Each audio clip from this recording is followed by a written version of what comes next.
called The Invisible Rainbow. It's about how flu viruses, pandemics, and electromagnetic radio and microwave radiation are connected. So in this book, Fistenberg, who's the author, traces the history of electricity from the early 18th century to the present, making a compelling case that many environmental problems, as well as the major diseases of industrialized civilizations, heart disease, diabetes, and cancer, are related to electrical pollution. And there's a fascinating timeline here. In 1918, that was the radio era where towers were being installed all over the planet. That's also when the Spanish flu broke out. In 1957, that was the radar era, where the radar stations were being installed all over the planet, and that's when the Asian flu virus broke out. In 1968, there were satellites being installed all over in the atmosphere. That's when the Hong Kong flu pandemic broke out. 1967 was the first 1G cell tower in New Jersey, and the swine flu broke out in New Jersey. In 1989, there was an upgrade from 2G to 3G towers all over the planet, and that's when the swine flu outbreak worldwide happened. In 2013, there's an upgrade to 3G to 4G, and that's when the avian bird flu broke out. And here we are in 2019 with an upgrade of 4G to 5G, and the first town to activate on full scale was Wuhan, China. So what we're getting at here is it's not a virus. It's electrical pollution. It's the radio frequencies, the EMFs, and anytime there's a big quantum leap in electrical systems on our planet, and human beings' bodies are not used to being around that kind of electricity, then these flu outbreaks, all the symptoms of flu come on. For treating the condition, which has a wide range of symptoms. The symptoms of acute radiation sickness would be just exactly like a terrible flu. A person would have a headache. They would feel very tired. They would have a little bit of a fever.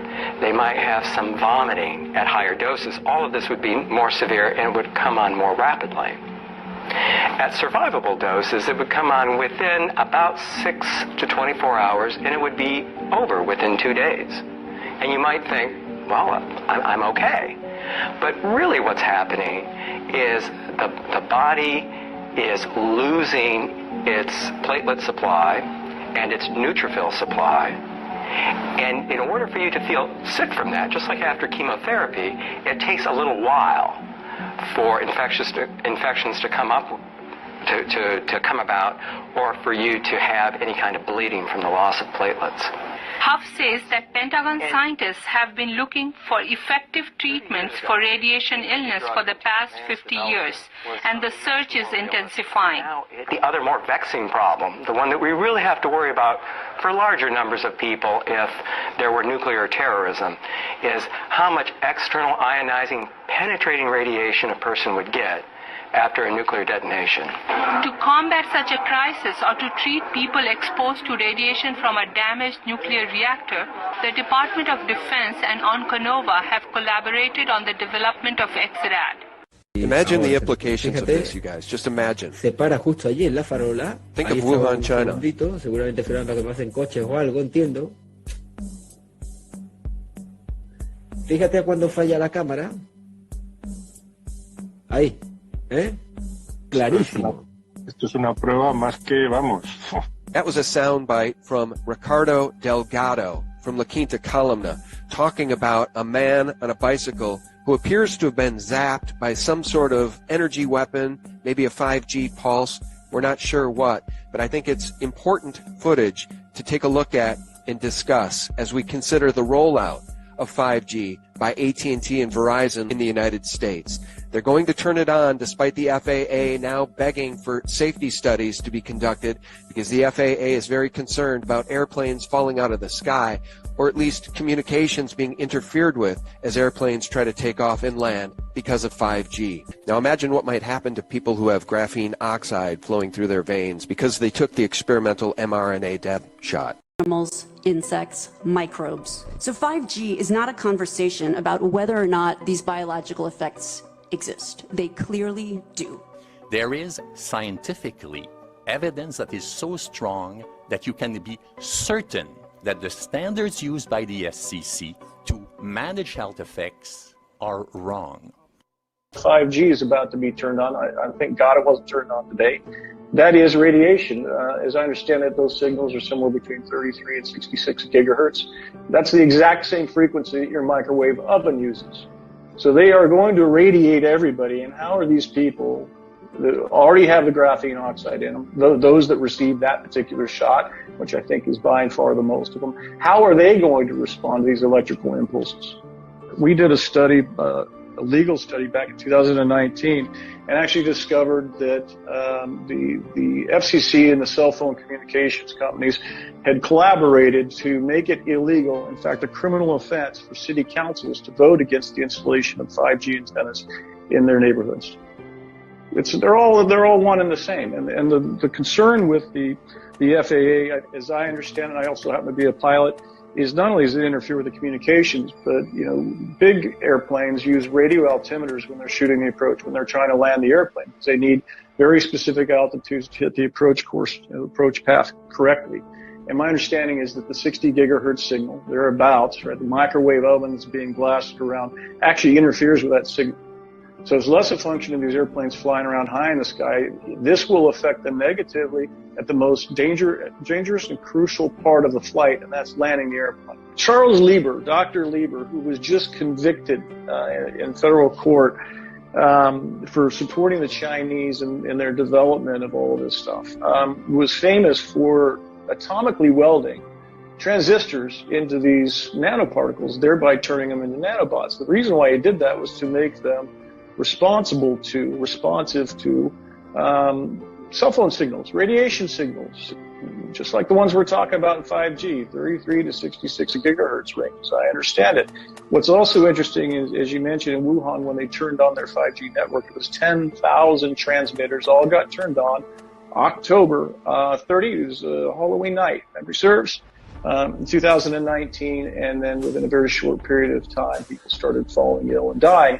It also so happens that at that particular range of frequency, and we've done the studies to demonstrate this, if it's intensive enough, if you're close enough to the transmitter, that frequency is sufficient to separate the oxygen from the nitrogen molecule. And they can literally suffocate somebody in place. That person might even not know that they're being suffocated because they're breathing nitrogen and not getting any oxygen. So the 5G is by itself a weapon system. Active denial, right? It was a bit active denial system. U.S. military, the Army uses it. It's got a big dish on the top of a Humvee. They aim it at people, and it makes the people feel like they're getting burned up. That is the 60 gigahertz signal. They are microwaving people. That's what we're talking about. And we know the mechanism by which this will be released, and that is inside of these shots that people already received, inside the lipid nanoparticles, the hydrogel, there exist pathogens inside of the particles that have not yet opened. Those pathogens are chimeric. They include E. coli, Marburg, Ebola staphylococcus, and brewer's yeast, amongst others.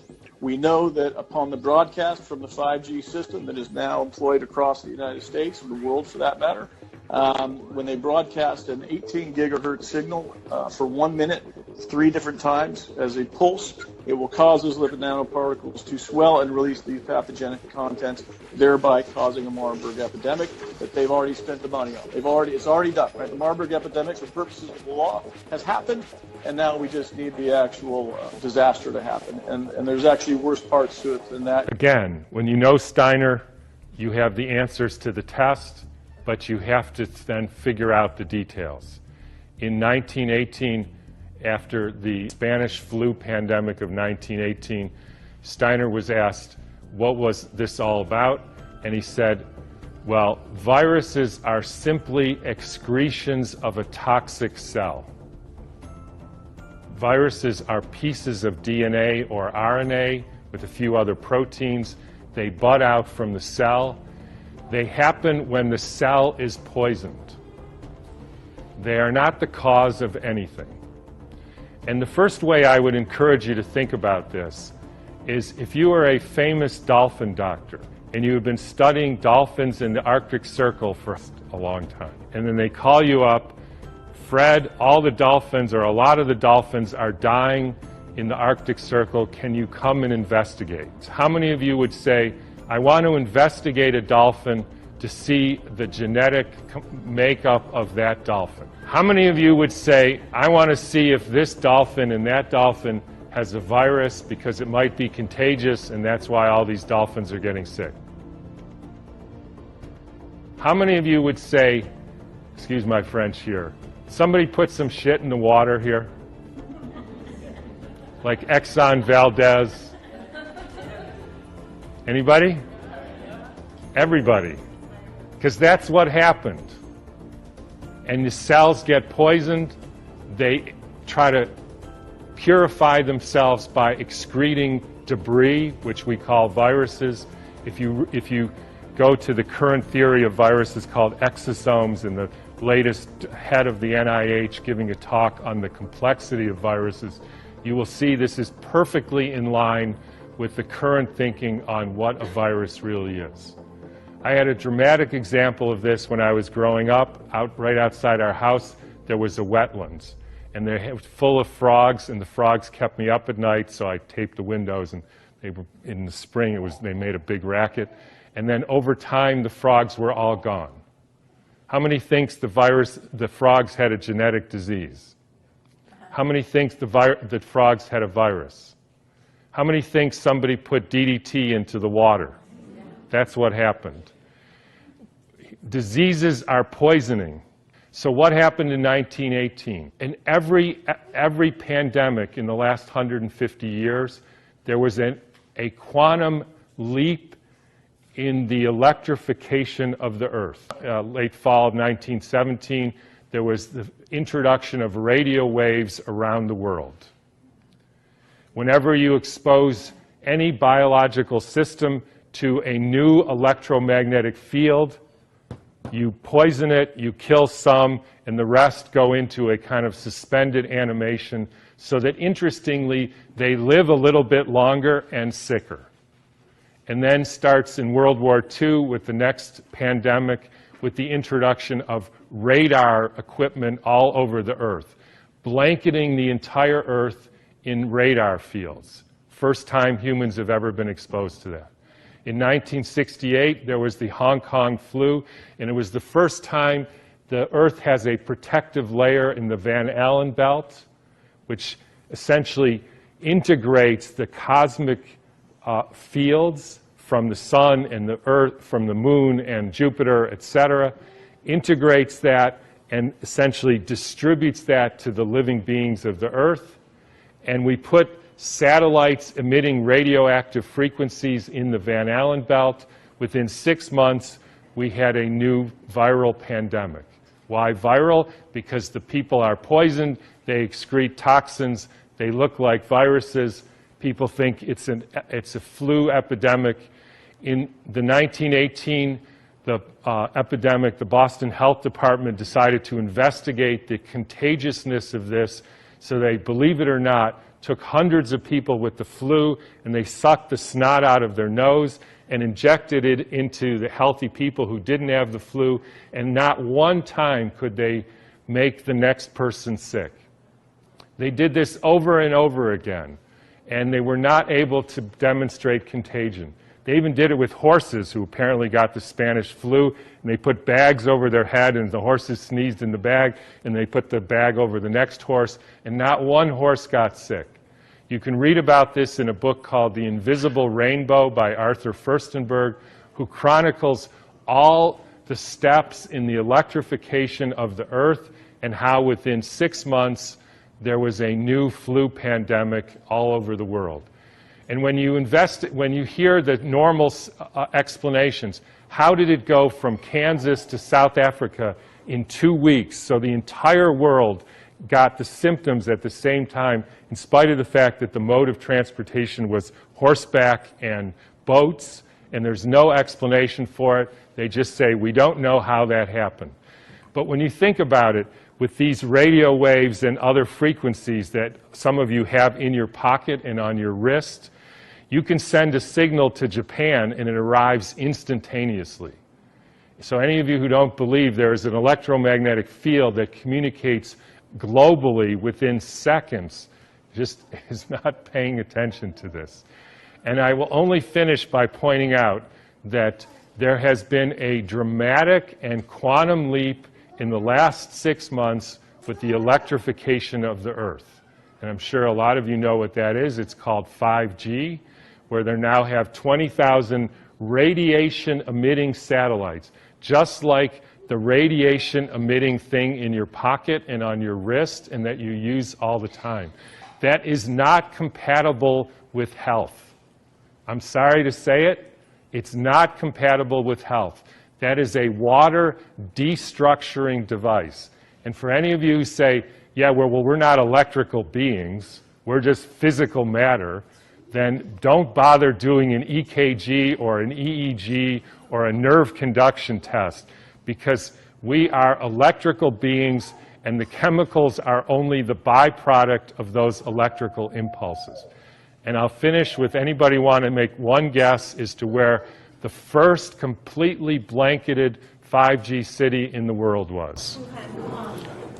Exactly. So when you start thinking about this, we are in an existential crisis here, folks, the likes of which humankind has never seen. And I don't want to go all Old Testament prophet on you, but this is something that is unprecedented. The putting of 100,000 satellites in the very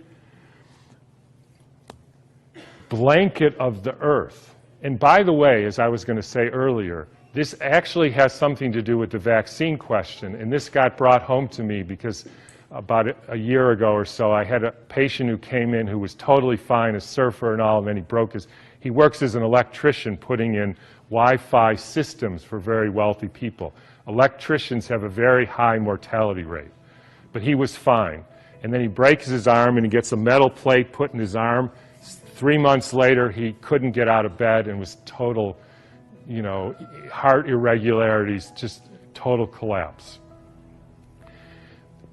The susceptibility has to do with how much metal you have in your body, as well as the quality of the water in your cells. So if you start injecting aluminum in people, they become receptors for absorbing increased electromagnetic fields, and that is a perfect storm for the kind of deterioration of the species, which is what we're now experiencing. And I'm just going to finish with one more thing, which I like to, is a quote from Rudolf Steiner.